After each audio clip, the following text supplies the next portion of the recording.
اس کی آواز میں کپکپاہٹ تھی مگر الفاظ مضبوط تھے۔ امی نے غرور سے دیکھا جیسے وہ کسی جنگ میں فاتح ہوں۔ سچ سننے کی ہمت نہیں ہے تمہیں؟ بیٹا تمہارا پاک دامن رہے تو شہر چھوڑ دو، نوکری کرو، اس گھر سے دور رہو، تبھی بچ سکو گے اس کے جال سے۔ چھوٹے بھائی کا منہ کھلا رہ گیا جیسے اسے امی کی بات پر یقین ہی نہ آ رہا ہو۔ کچھ لمحے وہ بس کھڑا رہا، پھر پیچھے ہٹا، ایک طویل نظر بھابھی پر ڈالی جو زمین پر بیٹھی تھی، آنکھیں بند، چہرے پر آنسو اور سناٹا۔ اس کے بعد وہ پلٹا اور کمرے کی طرف چلا گیا۔ میں بھی پیچھے پیچھے گئی، کمرہ سمیٹنے لگا، کپڑے، کاغذات، بیگ، سب کچھ ایک سفری بیگ میں رکھنا شروع کر دیا۔ کہاں جا رہے ہو؟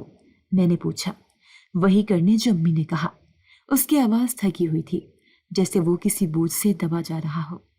تم مان لو گی ان کی بات؟ میں نے بے بسی سے پوچھا۔ اس نے میری طرف دیکھا، آنکھوں میں اداسی اور بے بسی کا طوفان چھپا تھا۔ رخسانہ، اگر میں یہیں رہا تو یا تو میں ان کے ہر دن کے طعنے سہتا رہوں گا یا ایک دن مجھے وہی بننا پڑے گا جو وہ چاہتی ہیں۔ بہتر ہے کہ میں چلا جاؤں۔ اپنے ضمیر کو سلامت رکھتے ہوئے اس شام وہ چلا گیا۔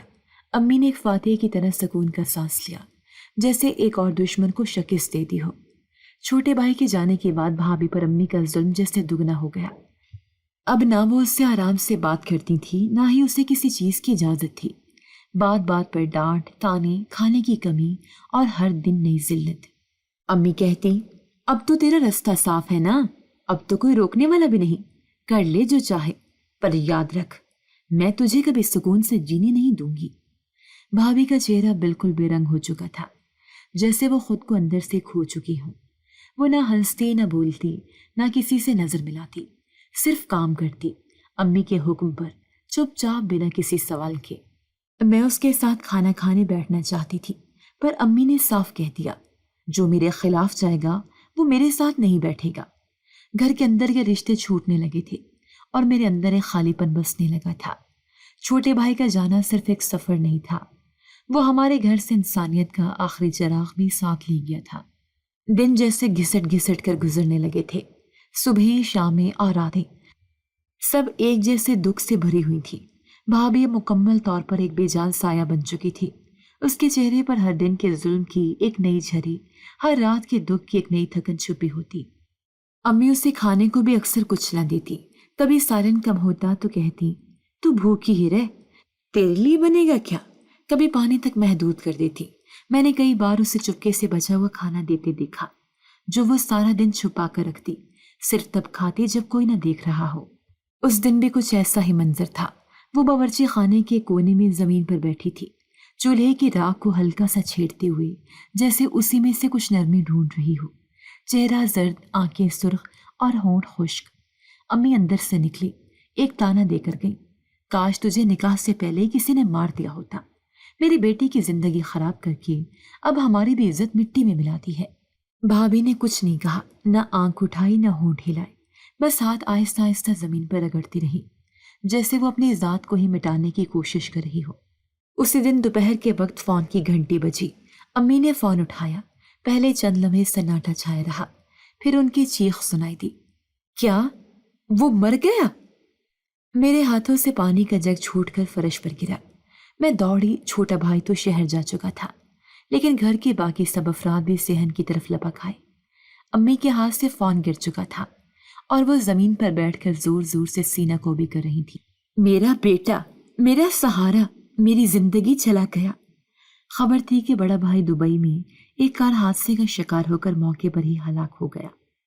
بھابھی آہستہ آہستہ چلتی ہوئی صحن میں آئی، اس کے چہرے پر حیرت، آنکھوں میں بے یقینی اور جسم میں کپکپاہٹ تھی۔ وہ کچھ بول نہیں رہی تھی، بس امی کی طرف دیکھ رہی تھی، جیسے یقین کرنا چاہتی ہو کہ واقعی وہی ہوا جس کا خدشہ تھا۔ امی نے ایک نظر بھابھی پر ڈالی، پھر ایک دم کھڑی ہو گئی اور چیخ کر بولی، تیری نحوست نے میرے بیٹے کو مار دیا۔ جب سے تو آئی ہے گھر میں برکت ہی نہیں رہی۔ پہلے وہ ہم سے دور گیا، پھر تو ہمارے سروں پر مسلط ہوئی، اور اب تو نے میرے بیٹے کو بھی مار ڈالا۔ صحن میں خاموشی چھا گئی، صرف امی کے تانے گونج رہے تھے اور بھابھی کا چہرہ جیسے جامد ہو گیا تھا۔ آنکھوں سے آنسو بہنے لگے، مگر وہ رونا بھی نہیں جانتی تھی۔ اس کے ہونٹ کانپے اور وہ زمین پر بیٹھ گئی۔ اس کی آنکھیں بس ایک جگہ جمی رہیں۔